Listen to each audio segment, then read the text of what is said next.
नमस्कार प्यारे बच्चों, स्वागत है एक लक्ष्य एग्जाम स्टडी में। तो कैसे हैं प्यारे बच्चों? अच्छे हैं? मैं भी अच्छा हूँ। और बताइए पढ़ाई कैसे चल रही है? गर्मी की छुट्टी में पढ़ाई ठीक से चल रही है? नहीं? बहुत गर्मी पड़ रही है प्यारे बच्चों, बहुत गर्मी पड़ रही है। इसलिए आपको बच और बचा करके पढ़ाई करना है। पढ़ाई भी करना है, थोड़ा सा मौज मस्ती भी करना है, और घूमना तो बिल्कुल नहीं है। इस गर्मी के मौसम में तपती धूप में घूमना नहीं प्यारे बच्चों, क्योंकि तबीयत खराब हो जाएगा तो फिर आप मुश्किल में पड़ जाएंगे। इसलिए आप लोगों को घर में रहना है, जब जरूरत पड़े तभी आपको बाहर निकलना है प्यारे बच्चों। और साथ में आप धीरे धीरे पढ़ाई भी कीजिए, ताकि आप लोगों का कोर्स जो है आगे बढ़ता चले। तो आज हम क्लास 12th के फिजिक्स का बहुत ही अच्छा चैप्टर लेकर आए हैं, यानी पहला चैप्टर विद्युत क्षेत्र तथा आवेश। और इसके पहले हम 2-3 वीडियो बना चुके हैं प्यारे बच्चों, उसको देख लेंगे आप लोग जाकर के हमारे चैनल पे। आज जो है उसका आगे का वीडियो बना रहे हैं, और आज जो हम वीडियो बनाएंगे और बहुत ही अच्छा ये टॉपिक लेकर आए हुए हैं। इसके पहले कूलाम का नियम बताए थे हम, और आज जो है कूलाम के नियम का सदिश स्वरूप बताएंगे। कूलाम के नियम का सदिश स्वरूप क्या होता है? चलिए यहाँ देखिए प्यारे बच्चों, कूलाम के नियम का सदिश स्वरूप क्या होता है। जैसे देख रहे हैं कि ये एक्स अक्ष है, ये वाई अक्ष है, ये मूल बिंदु है। मूल बिंदु से दो आवेश Q1 और Q2 लिए हैं। मूल बिंदु से Q1 की दूरी वेक्टर R1 है, और मूल बिंदु से Q2 की दूरी वेक्टर R2 है। अब आप लोग देख रहे हैं कि ये जो बल होगा, ये बल समान होगा परंतु विपरीत दिशा में होगा। यानी कहने का मतलब यह है कि F1 इक्वल टू F21 समान तो होगा, लेकिन विपरीत दिशा में होगा प्यारे बच्चों, विपरीत दिशा में होगा। इसलिए हम क्या लगा दें यहाँ पर, माइनस लगा देंगे, ये विपरीत दिशा में होगा। यानी लिख सकते हैं कि परस्पर समान परंतु विपरीत दिशा में होगा। परस्पर समान परंतु विपरीत दिशा में होगा। विपरीत दिशा में होगा, जैसे आप लोग देख रहे हैं निगेटिव चिन्ह बता रहा है। अब देखिए, जब हम कूलाम के नियम का सदिश स्वरूपण लिखेंगे तो आप लोग जानते हैं कूलाम का नियम यही नहीं होता है, F equal to 1/4 pi epsilon naught Q1 Q2 by R square, यही होता है। लेकिन जब सदिश स्वरूप का हम निरूपण करेंगे प्यारे बच्चों, तो ये हो जाएगा F equal to 1/4 pi epsilon जगह पर के भी लिख सकते हैं, और Q1 Q2 भी लिख सकते हैं। फिलहाल के लिखिए, उसको हम चेंज कर देंगे 1/4 पाई एप्सिलॉन नॉट में। तो ये हो जाएगा के Q1 Q2, और देखिए बटा ये हो जाएगा RQ, और यहाँ हो जाएगा वेक्टर R। ये सदिश स्वरूप है प्यारे बच्चों, इसको याद रखेंगे, ये सदिश स्वरूप है। इतना ही नहीं, इसको हम ऐसे भी लिख सकते हैं, F इक्वल टू के Q1 Q2 और बटा R स्क्वायर और R कैप। समझिए, R कैप, चूंकि R जो है, चूंकि R कैप बराबर एकांक सदिश है। ये क्या है? एकांक सदिश है प्यारे बच्चों, एकांक सदिश। मतलब किसी न किसी रूप में ये भी एक सदिश स्वरूप यह है। इतना ही नहीं, और एक दूसरे रूप में लिख सकते हैं प्यारे बच्चों, सब इसी पर आधारित हो रहा है प्यारे बच्चों, सब इसी पर आधारित हो रहा है। हम ये भी लिख सकते हैं प्यारे बच्चों, ये लिख सकते हैं और ये लिख सकते हैं, हम दोनों रूपों में लिख सकते हैं प्यारे बच्चों। और चूंकि क्या होता है, चूंकि आर कैप इक्वल टू, चूंकि आर कैप इक्वल टू हो जाता है मॉड वेक्टर आर और बटा आर, ये होता है, ठीक ना। तो कुल मिलाकर के ये आप कहेंगे कि जो ये होता है, और देखिए ये के की जगह पर लिख सकते हैं, चूंकि K equal to 1/4 pi epsilon naught. तो जब K equal to 1/4 pi epsilon naught, तो क्या हो जाएगा, अब इसका हो जाएगा F इक्वल टू के की जगह पर रख दीजिए 1/4 pi epsilon naught Q1 Q2 by R square into vector R। ये हो जाएगा, ये सब जो है सदिश स्वरूप है। कूलाम के नियम का ये सारा जो है प्यारे बच्चों सदिश स्वरूप है, क्योंकि यहाँ देख रहे हैं ना, ये वेक्टर लगा हुआ है, आर कैप लगा हुआ है। आर कैप का मतलब होता है मॉड वेक्टर आर और बाई आर। तो ये कूलाम के नियम का सदिश स्वरूप है प्यारे बच्चों, सदिश स्वरूप है। तो आप लोग सिर्फ इस फार्मूले को याद रखेंगे, क्योंकि परीक्षा में डायरेक्ट फार्मूला ही पूछ लिया करता है प्यारे बच्चों। तो इसको जल्दी लिख लीजिए, फिर हम लोग आगे देखते हैं क्या पढ़ना है।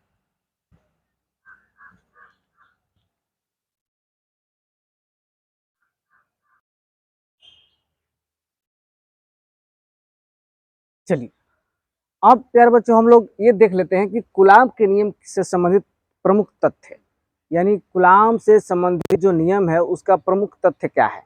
तो पहला आप लोग देखेंगे कि कूलाम बल जो होता है वो नाभ की दूरी के लिए लागू नहीं होता है प्यारे बच्चों। देखिए, नाभ की दूरी के लिए ये लागू नहीं होता है। इसका मतलब क्या हुआ कि जो कूलाम बल होता है वो नाभ की दूरी के लिए लागू नहीं होता है। इसका मतलब कि अगर 10 के पावर, अगर मान लीजिए 10 के पावर -15 मीटर से अधिक हो, अगर वो दूरी 10 के पावर -15 यानी 15 मीटर से अधिक दूरी हो, तभी कूलाम बल जो है कार्य करता है प्यारे बच्चों। अगर कम हो, अगर कम होता है 10 के पावर -15 मीटर से कम होता है प्यारे बच्चों, तो वहाँ कूलाम बल नियम लागू नहीं होता। यानी 10 के पावर -15 मीटर से अधिक होने पर, अधिक होने पर कूलाम बल लागू होगा, अन्यथा अन्यथा कम पर नहीं। यानी कहने का मतलब यह है प्यारे बच्चों कि 10 के पावर -15 मीटर से अधिक होगा तभी कूलाम बल कार्य करेगा। अगर 10 के पावर -15 से कम होगा प्यारे बच्चों, तो वहां कूलाम बल कार्य नहीं करेगा। समझ में आ गया? तो इसी चीज को हम लिखे हैं कि कूलाम का नियम नाभ की दूरी के लिए लागू नहीं होता है। चलिए दूसरा देखिए, यह केवल बिंदु आवेश के लिए लागू होता है। क्या समझे? यह केवल छोटे छोटे बिंदु आवेश के लिए ही लागू होता है, बड़े गोली आवेश के लिए लागू नहीं होता है। यानी कहने का मतलब यह केवल बिंदु आवेश, ध्यान देंगे यहाँ पे शब्दों पर, बिंदु आवेश के लिए लागू होता है, बड़े गोली आवेश के लिए लागू नहीं होता है प्यारे बच्चों। बात समझ में आ गई? यानी छोटे छोटे बिंदु आवेश के लिए लागू होगा, बड़े के लिए लागू नहीं होगा। तीसरा है, कूलाम बल एक संरक्षी बल है। कूलाम बल जो है एक संरक्षी बल होता है प्यारे बच्चों, एक से बल होता है। इसकी दिशा आवेश के मिलाने वाली दिशा के अनुदिश होता है प्यारे बच्चों। अनुदिश देख रहे हैं ना, अनुदिश होता है, उसी दिशा में होता है। यानी कूलाम बल एक संरक्षी बल होता है और इसकी दिशा आवेश के मिलाने वाली रेखा के अनुदिश होता है प्यारे बच्चों। तो इस तरह से ये कूलाम के नियम से संबंधित प्रमुख जो है कुछ फैक्ट है, कुछ तथ्य है। चलिए उम्मीद है ये समझ में आया होगा। जल्दी से लिखिए, फिर हम लोग आगे बढ़ते हैं।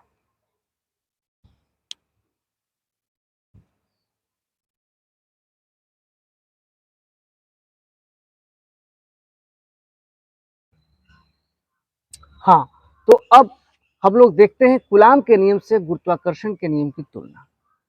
कूलाम बल और गुरुत्वाकर्षण बल, इन दोनों नियमों से अब हम तुलना करते हैं कि इसमें क्या जो है तुलनात्मक अध्ययन हो सकता है। तो कूलाम के नियम से गुरुत्वाकर्षण के नियम की तुलना, एक तरफ गुरुत्वाकर्षण बल है और एक तरफ कूलाम बल है। तो आप लोग गुरुत्वाकर्षण बल पढ़े होंगे कि दो पिंडों, जैसे मान लीजिए कि दो पिंड है, एक है m1 और एक है m2, और इसके बीच की दूरी क्या है, r है प्यारे बच्चों। तो गुरुत्वाकर्षण बल क्या कहता है कि दो पिंडों के बीच लगने वाले, दो पिंडों के बीच की दूरी r इन दोनों पिंडों के गुणनफल के वर्ग के व्युत्क्रमानुपाती होते हैं प्यारे बच्चों। यानी कहने का मतलब कि गुरुत्वाकर्षण बल F इजकल टू, बस हमको तुलना करना है, ज्यादा डिटेल नहीं जाना है प्यारे बच्चों। तो F इजकल टू ये हो जाता है, यहाँ एक नियतांक के रूप में हम लोग के लिख सकते हैं, ये G आता है प्यारे बच्चों, यहाँ G आता है गुरुत्वाकर्षण बल में, G कैपिटल G, ये गुरुत्वाकर्षण बल है। तो F is equal to G m1m2/r² होता है। देख रहे हैं ना, ये गुरुत्वाकर्षण बल के लिए F equal to ji m1m2/r² होता है। जबकि कूलाम बल के लिए, जैसे मान लीजिए कि आवेश है Q1 और ये आवेश है Q2 और इनके बीच की दूरी प्यारे बच्चों r है। क्या है? r है। तो लगने वाला जो बल होगा F इक्वल टू 1/4πε0। अब आप लोग जानते हैं 1/4πε0 तो हम के भी लिख सकते हैं, ठीक ना? के ही लिखिए, सही रहेगा। यही लिखिए, क्या करना है, तो हो जाएगा के इक्वल टू Q1 Q2 और r²। देख रहे हैं ना, ये है तुलना। दूसरा है, अगर हम दूसरा देख सकते हैं प्यारे बच्चों, दूसरा हम तुलनात्मक अध्ययन कर सकते हैं। दूसरा है कि यह केवल आकर्षण बल होता है, जो गुरुत्वाकर्षण बल होता है यह केवल आकर्षण बल होता है प्यारे बच्चों, यह केवल आकर्षण बल होता है, ठीक। लेकिन क्या, यह आकर्षण और प्रतिकर्षण दोनों होता है प्यारे बच्चों। यह क्या होता है, ये आकर्षण और प्रतिकर्षण दोनों होते हैं। ये आकर्षण तथा प्रतिकर्षण, ये आकर्षण तथा प्रतिकर्षण दोनों बल होते हैं, दोनों बल होते हैं। दिख रहा है कि नहीं इधर, बोलिए, दिख रहा है ना? हाँ, दिख रहा है। तो हमने क्या कहा कि जो गुरुत्वाकर्षण बल होता है प्यारे बच्चों, यह केवल आकर्षण बल होता है, लेकिन कूलाम बल होता है प्यारे बच्चों, ये आकर्षण बल और प्रतिकर्षण बल दोनों होते हैं। चलिए, अब तीसरा हम लोग देखते हैं प्यारे बच्चों। तीसरा है, तीसरा तुलनात्मक अध्ययन में देख लेते हैं। यह माध्यम पर निर्भर नहीं करते हैं, यह माध्यम पर निर्भर नहीं करते हैं प्यारे बच्चों। बात समझ में आ रही है कि नहीं? जो गुरुत्वाकर्षण बल होता है वो किसी भी माध्यम पर निर्भर नहीं करता है, चाहे निर्वात हो चाहे किसी माध्यम में, ऐसा कोई इसमें बात नहीं है। लेकिन क्या प्यारे बच्चों, लेकिन जो कूलाम बल होता है प्यारे बच्चों, ये माध्यम पर निर्भर करते हैं। तो लिख लेंगे, ये माध्यम पर निर्भर करते हैं, ये माध्यम पर निर्भर करते हैं प्यारे बच्चों। ये हो गया। अब देखिए, अब एक फैक्ट जो है बिल्कुल एक ही लाइन में हम लिख देंगे, और वो है चौथे के रूप में कि ये जो कूलाम बल होता है प्यारे बच्चों, गुरुत्वाकर्षण बल का 10 के पावर 40 गुना होता है, अधिक होता है प्यारे बच्चों। कौन? कूलाम बल। यहाँ लिख सकते हैं कि कूलाम बल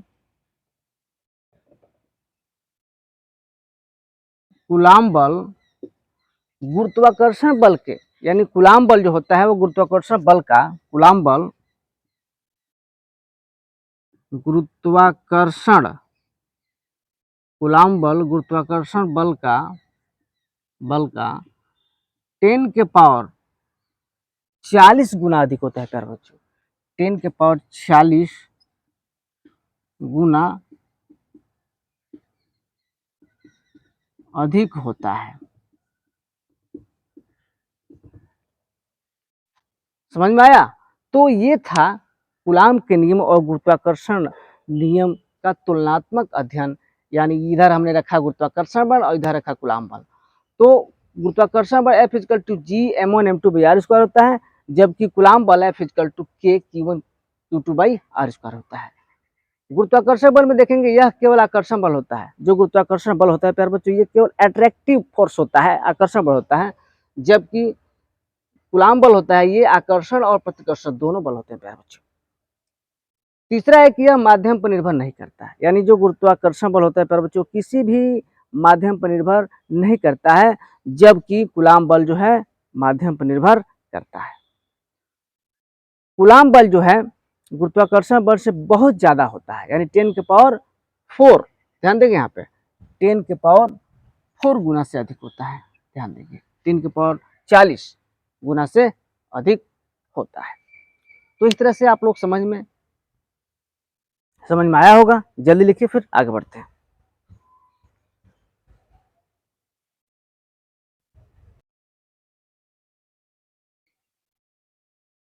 हाँ, तो अब प्यारे बच्चों हम लोग देख लेते हैं आपेक्षिक विद्युतशीलता या परावैद्युतांक। तो आइए देखते हैं कि आपेक्षिक विद्युतशीलता और परावैद्युतांक क्या होता है। चलिए, जैसे हम मान लेते हैं कि माना ये दो आवेश है Q1 और Q2 एक ऐसे माध्यम में रखे हैं, या ऐसे कहें कि हम किसी माध्यम में रखें, जैसे मान लीजिए जल हो, तेल हो, जो भी हो, या शराब हो, ठीक ना, किसी हम माध्यम में रख दिए हैं। तो हम लिख सकते हैं कि माना दो आवेश Q1 और Q2, माना दो आवेश Q1 तथा Q2, ये दो आवेश देख रहे हैं ना, ये आवेश Q1 और Q2 जिसे माध्यम में रखे हैं, माना दो आवेश Q1 तथा Q2 जिसे माध्यम में रखे हैं, माध्यम में रखे हैं, और जिसकी दूरी जो है क्या है, r है, देख रहे हैं ना, जिसकी दूरी स्मॉल r है, जिसकी दूरी r है, तब जो है कार्य करने वाले बल, तब कार्य करने वाला बल, तब कार्य करने वाला बल कूलाम के नियम से Fm, m लिख दिए हैं क्योंकि ये मीडियम में है, किसी माध्यम में है प्यारे बच्चों, इसलिए Fm लिखेंगे। हो जाएगा Fm = 1/4πε0 Q1 Q2/r²। ये समीकरण नंबर 1 हो जाएगा प्यारे बच्चों। बोलिए क्लियर है कि नहीं? बिल्कुल कूलाम के नियम से हम लोग चल रहे हैं, ठीक ना। अगर मान लीजिए कि फिर हमने ये Q1 है और ये Q2 है और इसकी बीच की दूरी प्यारे बच्चों r है, और ये ऐसे ये बिना माध्यम रखेंगे हैं, यानी F, ठीक ना। तो हम लिख सकते हैं कि Q1 और Q2 आवेश बिना माध्यम रखे हैं और इनके बीच की दूरी r है, तब इस पर लगने वाला जो बल होगा प्यारे बच्चों, तो यहाँ लिख लीजिए कि Q1 और Q2, माना Q1 और Q2, Q1 और Q2 प्यारे बच्चों निर्वात में रखा गया है। Q1 और Q2 बिना माध्यम, Q1 और Q2 निर्वात में रखा गया है, जिनके बीच की दूरी r है, जिनके बीच की दूरी r है, तब कार्य करने वाला बल, तब कार्य करने वाला बल F = 1/4πε0, दिख रहा है कि थोड़ा क्लियर कीजिए, हमको दिख रहा है कि नीचे, हाँ दिख रहा है, ठीक ना। F = 1/4πε0 Q1 Q2 और बाई क्या हो जाएगा, r² हो जाएगा। ये समीकरण नंबर 2 हो गया। यहाँ तक समझ में आया कि नहीं? बिल्कुल आसान है कूलाम के नियम से प्यारे बच्चों। अब क्या करेंगे, यहाँ से देखिए, अब यहाँ से हम क्या करेंगे प्यारे बच्चों, अब समीकरण 1 और समीकरण 2 से हम भाग देंगे, माने समीकरण 1 बटा समीकरण 2 कर दें, या 2 बटा 1 कर दिए, बाकी एक ही है। तो समीकरण 2 बटा समीकरण 1 से क्या हो जाएगा, ये हो जाएगा F बटा Fm = 1/4 pi epsilon naught Q1 Q2/r² और सबका बटा 1/4 pi epsilon naught Q1 Q2/r²। बोलिए समझ में आ रहा है कि नहीं। अब देखिए इससे ये तो कट जाएगा, इससे ये कट जाएगा, इससे ये कट जाएगा। यहाँ देखिए यहाँ जो है अब बचा क्या यहाँ पे। अब थोड़ा सा यहाँ देखेंगे प्यारे बच्चों, थोड़ा सा यहाँ अब E0 के जगह पर हम E0 के जगह पर यहाँ हम ये चूंकि क्या है माध्यम है ना, तो यहाँ EM रखेंगे। यहाँ पे एप्सिलॉन नॉट की जगह पे एप्सिलॉन M रखेंगे। यहाँ थोड़ा सा मिस्टेक हुआ है, थोड़ा सा यहाँ देख लेंगे यहाँ, क्योंकि यहाँ पर क्या है माध्यम में रखे हैं, तो एप्सिलॉन नॉट ना होकर के एप्सिलॉन M होगा प्यारे बच्चों। तो अब देखिए एप्सिलॉन ये नॉट है और एप्सिलॉन M है, ये तो बचेगा, बाकी सब कट जाएगा। तो हो जाएगा F/FM equal to epsilon naught बटा एप्सिलॉन M, ये हो जाता है। अब प्यारे बच्चों अब हम देख लेंगे यहाँ पे, और इसी को प्यारे बच्चों हम बोलते हैं एप्सिलॉन R, इसी को, या इसको हम के भी बोलते हैं, या ऐसे लिख लेंगे, या इसको के भी कह सकते हैं, परावैतांक भी कह सकते हैं। यानी या के इक्वल टू या ER या के बराबर हो जाएगा एप्सिलॉन नॉट बटा एप्सिलॉन M, ये फार्मूला हो जाएगा प्यारे बच्चों। या ये भी हो जाएगा, या ये भी हो जाएगा, देख लेंगे थोड़ा सा।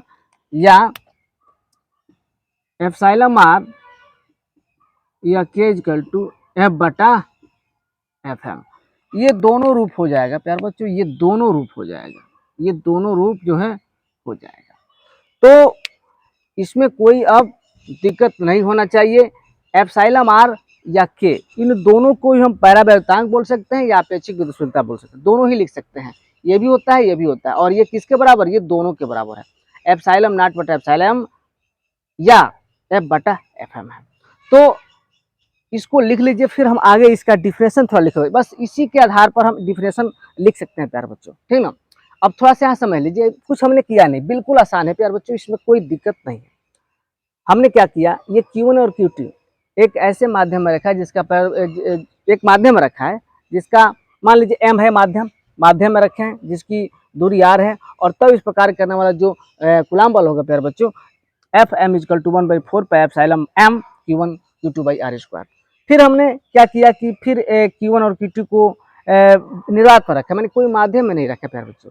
तब इस पर लगने वाला जो कूलम्ब बल होगा प्यारे बच्चों वो हो जाएगा F equal to 1/4 pi epsilon naught Q1 Q2/r²। अब दोनों समीकरणों को यहाँ लिख करके यानी भाग दे दिया हमने, ठीक ना, एक में 2 से भाग दीजिए या 2 1 से भाग दीजिए, बात एक ही आएगा। तो F बटा FM इक्वल टू अब ये कट जाएगा, बचेगा ये, और बाकी इसी को बोलते हैं प्यारे बच्चों एप्सिलॉन R या के, जिसको परावैतांक बोलते हैं या अपेक्षिक विद्युतशीलता बोलते हैं। तो जल्दी लिख लीजिए, फिर आगे हम लोग इसका डिफिनेशन लिख लेते हैं।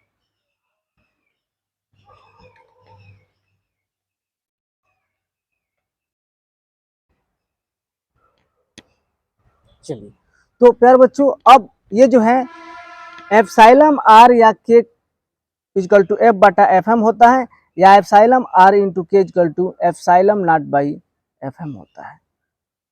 तो इस तरह से प्यारे बच्चों, हाँ थोड़ा सा यहाँ मिस्टेक हो गया, देखिए फिर से यहाँ मिस्टेक हुआ है। ये जो ऊपर जाएगा तो प्यारे बच्चों ये हो जाएगा FM हो जाएगा प्यारे बच्चों। थोड़ा सा यहाँ मिस्टेक हुआ है, ये करने में थोड़ा सा यहाँ ध्यान देंगे। ये जो हो जाएगा प्यारे बच्चों, ये हो जाएगा एप्सिलॉन M बटा एप्सिलॉन नॉट, ठीक ना। और ये जो हो जाएगा यहाँ थोड़ा सा सुधार लेंगे इसको, ये हो जाएगा प्यारे बच्चों, ये हो जाएगा एप्सिलॉन R या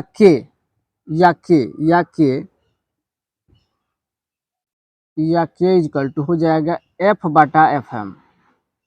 एक तो ये फार्मूला हो गया प्यारे बच्चों, और ये हो जाएगा कि एप्सिलॉन R या K equal to epsilon M बटा एप्सिलॉन, एक ये हो जाएगा प्यारे बच्चों।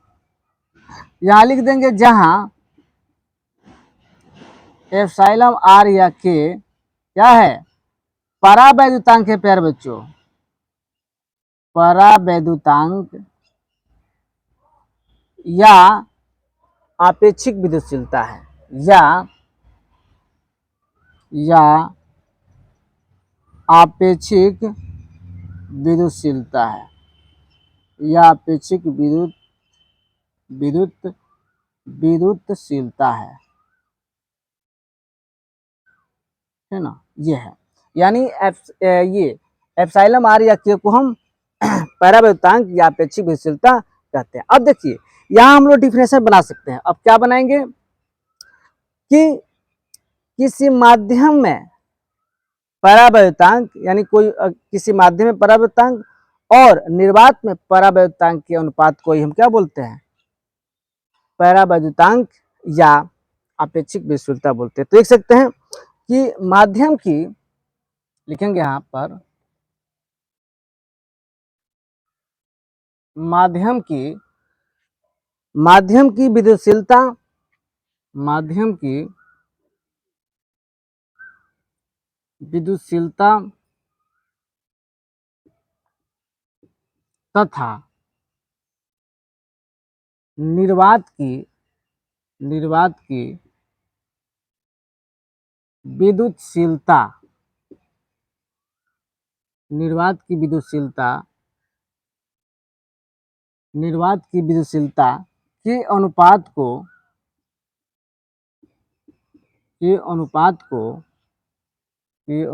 को आपेक्षिक विद्युतशीलता या परावैद्युतांक कहते हैं। आपेक्षिक विद्युतशीलता या परावैद्युतांक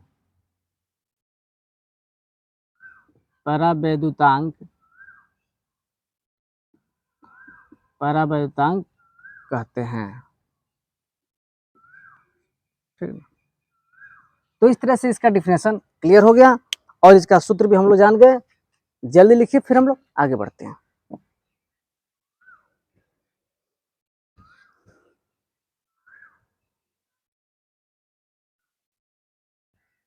चलिए अब हम लोग देखते हैं प्यारे बच्चों कि आपेक्षिक विद्युतशीलता या परावैद्युतांक या के या एप्सिलॉन आर का मान कितना होता है, मतलब किन किन माध्यमों में मान कैसा होता है, कितना होता है।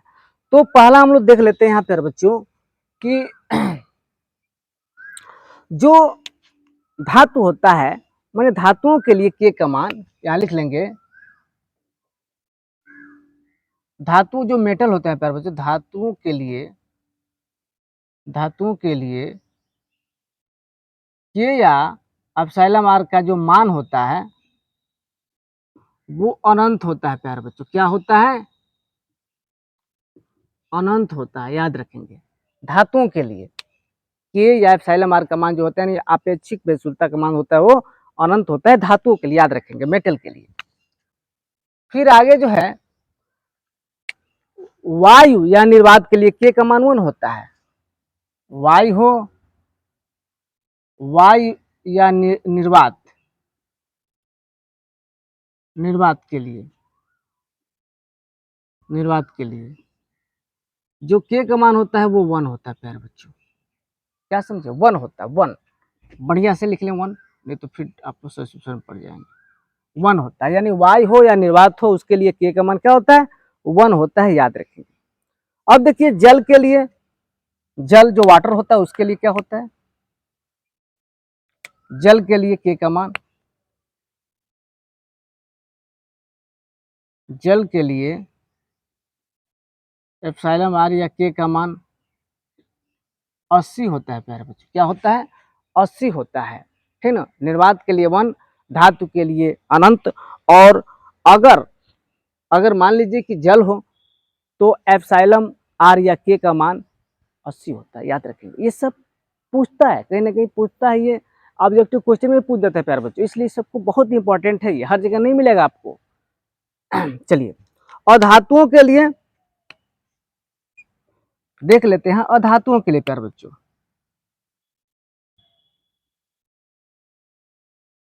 अधातुओं के लिए जो एप्सिलॉन आर और के का जो मान होता है प्यारे बच्चों वो 1 से अधिक होता है, 1 से अधिक होता है, 1 से अधिक होता है। क्या समझे, है ना। अब इस तरह से प्यारे बच्चों जल्दी से इसको लिख लीजिए, फिर हम लोग आगे बढ़ते हैं। बहुत ही महत्वपूर्ण चीज है प्यारे बच्चों, बहुत ही महत्वपूर्ण चीज है। जल्दी लिखिए फिर आगे बढ़ते हैं।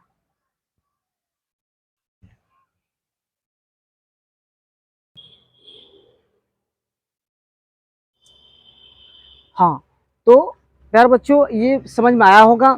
अब देखिए प्यारे बच्चों, तो हमारा जो ये वैद्युत क्षेत्र तथा आवेश का जो चैप्टर है उसमें जो कूलाम्ब से संबंधित जितने भी फैक्ट था, तथ्य था, नियम था, फार्मूला था, वो सारा चीज कंप्लीट हो गया। अब जो है हम लोग जो नेक्स्ट वीडियो में मुलाकात होगा प्यारे बच्चों, जो हम नेक्स्ट वीडियो बनाएंगे प्यारे बच्चों, उसमें हम वैद्युत क्षेत्र शुरू करेंगे, यानी इलेक्ट्रिक फील्ड शुरू करेंगे, ठीक ना। और ये जितना आज बताए हैं, पढ़ाए हैं प्यारे बच्चों, ये समझ में आया है कि नहीं, कमेंट बॉक्स में जरूर कमेंट करेंगे। और हाँ, अगर हमारे चैनल से प्यारे बच्चों नए हैं तो हमारे चैनल को सब्सक्राइब कर दीजिए, ताकि हमारा जो वीडियो अपलोड हो उसका नोटिफिकेशन जो आपके मोबाइल पर सबसे पहले जाए। तो इस तरह से हमारा वीडियो कैसा लगा प्यारे बच्चों, कमेंट करके जरूर बताएंगे। अगर कोई भी दिक्कत हो तो प्यारे बच्चों कमेंट जरूर करेंगे और मुझे बताएंगे। तब तक के लिए love you, bye bye, thank you.